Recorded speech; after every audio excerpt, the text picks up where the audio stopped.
नमस्कार दोस्तों, आप सभी का स्वागत है मेरे यूट्यूब चैनल एग्ज़ाम टाइम में। और आज हम डिस्कस करने जा रहे हैं कुमाऊं यूनिवर्सिटी का बीएड का एंट्रेंस पेपर 2021 का।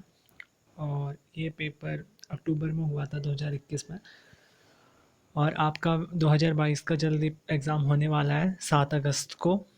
तो काफ़ी कम दिन बचे हुए हैं, पर यही जो दिन है काफ़ी महत्वपूर्ण होते हैं। और हम इस समय जो डिस्कस करेंगे टीचिंग एप्टीट्यूड को डिस्कस करेंगे, और जो काफ़ी स्कोरिंग होता है। और आप आखिरी के दिनों में काफ़ी अच्छे नंबर ला सकते हैं इसमें, क्योंकि बीएड के लिए बच्चे वैसे तैयारी करते नहीं हैं, वे अदर एग्ज़ाम के लिए पढ़ते हैं। और बाकी के बचे हुए दिनों में ही अच्छा काम तैयारी करते हुए अच्छा स्कोर करते हैं। तो आप भी कर सकते हैं। इसके लिए आप प्रीवियस ईयर के पेपर जितने ज़्यादा देख सकते हैं इस चैनल से या अदर चैनल से, तो उन्हें देखें। और काफ़ी चैनल हैं जैसे forms for you, PO academy और सी टेट सोल्यूशन, इन पे जाके आप देखें।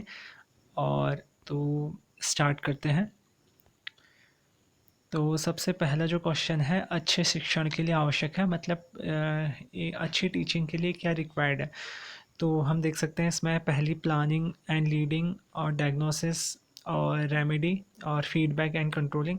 तो नियोजन, नेतृत्व करना, उपचार, निदान, पृष्ठपोषण एवं नियंत्रण करना, ये सभी आवश्यक हैं। इसका सही आंसर है उपयुक्त सभी।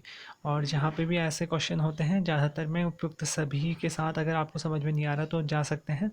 तो ये चीज़ें आवश्यक होती हैं टीचिंग के लिए। और दूसरे क्वेश्चन की अगर हम बात करें,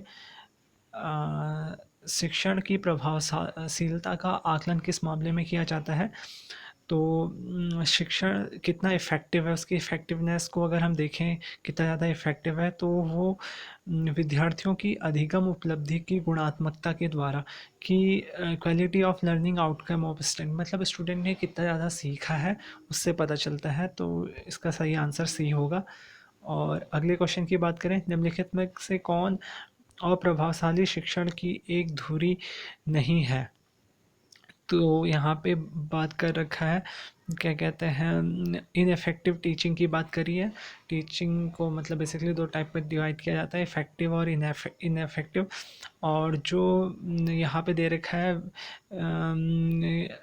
variation in instruction and stimulus जो होते हैं, प्रोत्साहन जो देते हैं, वो एक इफ़ेक्टिव है। और बाकी हम देख सकते हैं तो उतने हमें अलग देख रहे हैं। तो आप इनमें अलग, जैसे कि मतारोपण करना, कक्षा में उपदेश देना और प्रश्न करना, ये उतने इफ़ेक्टिव नहीं लगते हैं।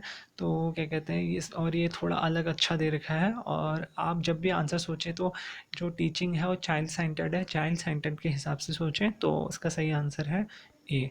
और अगर हम बात करें 104 क्वेश्चन की, शिक्षक के सम्मुख सबसे बड़ी चुनौती का कार्य है, वो है कि टीचिंग लर्निंग प्रोसेस को कैसे अच्छा बनाया जाए। तो इसका सही आंसर जो हो जाएगा वो हो जाएगा ए।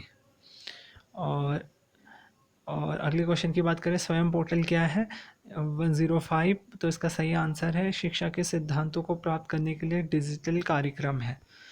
और शिक्षण में विद्यार्थियों की अधिकतम प्रतिभाग संभव है। तो ये है परिचर्चा विधि द्वारा, मतलब डिस्कशन मेथड से ज़्यादा उनका पार्टिसिपेशन हो सकता है टीचिंग में। और text book method, audio visual aids, lecture method, ये अलग अलग होते हैं। लेक्चर मेथड में लेक्चर देना, और दृश्य सिर्फ सहायक सामग्री में तो उतना होता नहीं है, क्योंकि उनको पढ़ाया जाएगा जैसे कंप्यूटर से। और पाठ्य पुस्तक में तो उतने इफेक्टिव नहीं होते, जब डिस्कशन करते हैं तो काफ़ी इफेक्टिव होता है। आप समझ ही सकते हैं, आसान सवाल है। छात्र अध्यापक के लिए सूक्ष्म शिक्षण सर्वाधिक प्रभावी होता है। तो सूक्ष्म शिक्षण ये बीएड के फर्स्ट सेम में भी है, और principle and teaching of methods में। और क्या कहते हैं, सूक्ष्म शिक्षण क्या होता है, माइक्रो टीचिंग होती है। जो पीपल टीचर होते हैं, छात्र अध्यापक होते हैं, उनको टीचिंग की प्रैक्टिस कराई जाती है। तो अभ्यास अध्यापन से पूर्व, before the practice of teaching, मतलब टीचिंग की जो प्रैक्टिस करता है उससे पूर्व भी कक्षा में टीचिंग दी जाती है। इसमें क्या कहते हैं, कुछ एक बच्चा टीचर बन जाता है जो बीएड कर रहे होते हैं, एक बच्चा बाकी बच्चे स्टूडेंट बन जाते हैं, और एक बच्चा उनको देखने वाला निरीक्षक बन जाता है, ऑब्जर्वर बन जाता है। ठीक है, अगले क्वेश्चन की बात करें, प्राथमिक विद्यालय स्तर पर शिक्षण के लिए महिला शिक्षिकाओं को वरीयता दी जानी चाहिए, क्योंकि इसका देखो सही आंसर क्या है कि बच्चों के साथ स्नेह प्रेम से व्यवहार कर सकती हैं। ये इसका एकदम सही आंसर है। और अगले क्वेश्चन, एक अच्छा शिक्षक शिक्षण के दौरान दृश्य सहायक सामग्री का उपयोग करते हैं अध्ययन को क्या करने के लिए। यहाँ पे देखो हम देख सकते हैं रोचक एवं प्रभावशाली बनाने के लिए। उपयुक्त सभी भी है पर त्वरित बनाना कठोर बनाने के लिए तो करते नहीं हैं। तो क्या कहते हैं हमें देखना है जैसे भी यहाँ पे रिजिड और ऐसी चीज़ें होंगी वो अच्छा आंसर नहीं होगा यहाँ पे। और अगले क्वेश्चन की बात करें, शिक्षण की अंतःक्रियात्मक अवस्था में मुख्य संक्रिया होती है। यहाँ पे जो होती हैं देखिए यहाँ पे सभी होती हैं, उपरोक्त सभी है, डायग्नोसिस, एक्शन एंड रिएक्शन और रीइंफोर्समेंट, पुनर्बलन, ये सारी चीज़ें होती हैं। और अगले क्वेश्चन की बात करें, शिक्षण विधि का चयन करते समय किनको ध्यान में रखने की आवश्यकता नहीं है। तो अगर हम बात करें हमें अगर टीचिंग मेथड को चूज़ करना है तो देखिए यहाँ पे सब स्टूडेंट से रिलेटेड है। जैसे विद्यार्थियों का मानसिक स्तर वो तो चाहिए, विद्यार्थियों के मध्य व्यक्तिगत इंडिविजुअल डिफरेंस और विषय की विशिष्ट प्रकृति मतलब specific nature of subject important है सारे, पर अभिभावक की पृष्ठभूमि से कोई लेना देना नहीं है अगर हम देखें तो इसे। और शिक्षक के लिए विफलता का सबसे महत्वपूर्ण कारण निम्न में से क्या हो सकता है। तो ये देखें शाब्दिक क्षमता, अगर उसके पास वर्बल एबिलिटी उतनी ज़्यादा नहीं है और तब भी वो सफल हो सकता है। और अगर उसके पास अंतर्व्यक्तिगत संबंध कम है यानी कि इंटरपर्सनल रिलेशनशिप तब भी हो सकता है, पर विषय की ज्ञान में अगर उसको पकड़ कम है तो वो उतना अच्छा सफल नहीं हो सकता है। और अगले क्वेश्चन की बात करें, एक सफल शिक्षक वो है जो दयालु एवं अनुशासक हो, इसका सही आंसर ये है। और निम्नलिखित में से कौन सा शिक्षक की भूमिका का सबसे अच्छा वर्णन करता है। तो ये है आराम की इसका सही आंसर हो जाएगा डी, और जो कि है आराम के लिए जगह बनाना जहां बच्चे संवाद और पूछताछ के माध्यम से सीखते हैं। अगले क्वेश्चन की बात करें, निम्नलिखित में से कौन सा प्रश्न बच्चों को गंभीर रूप से सोचने के लिए आमंत्रित करता है। विभिन्न तरीकों से हम इसका हल कर सकते हैं।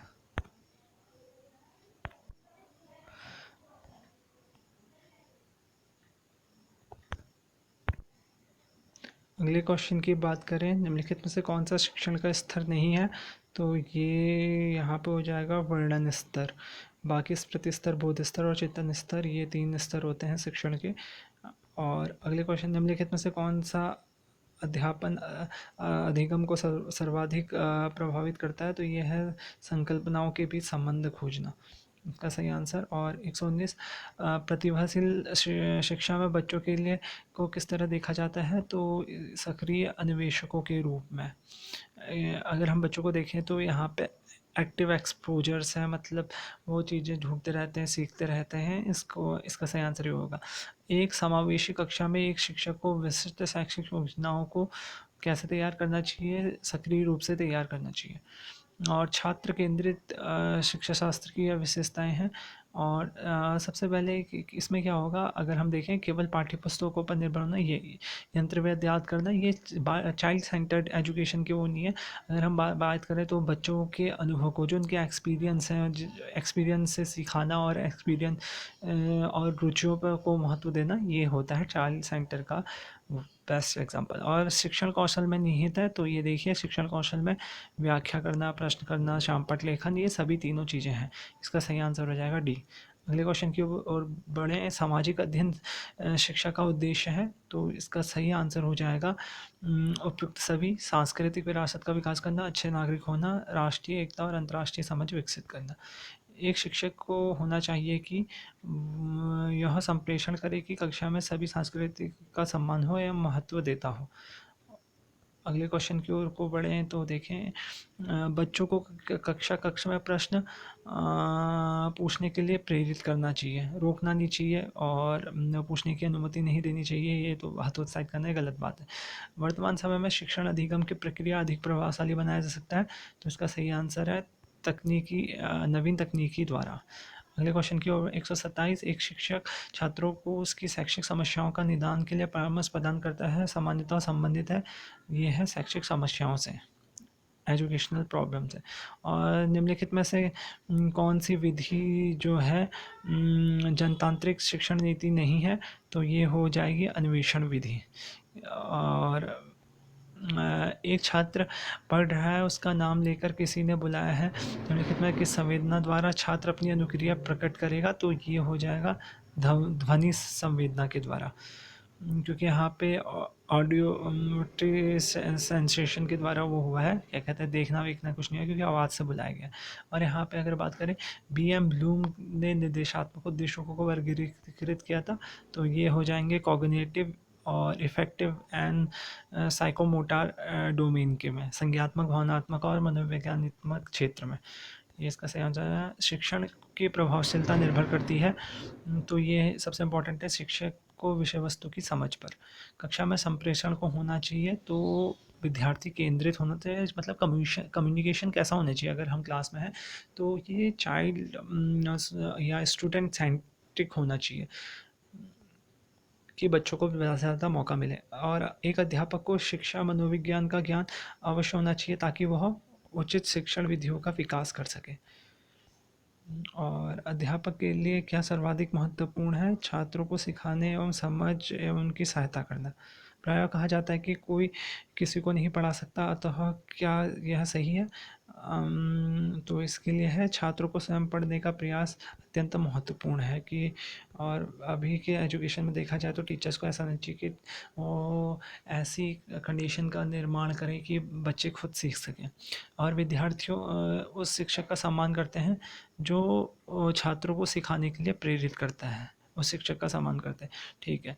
और अभी मैंने आपको बताया निम्नलिखित में से कौन सा प्रभावी शिक्षक का गुण नहीं है, तो ये है कक्षा अनुशासन हेतु बहुत कठोर। यहाँ पे नहीं पूछा गया है, इसका भी आपको ध्यान देना है।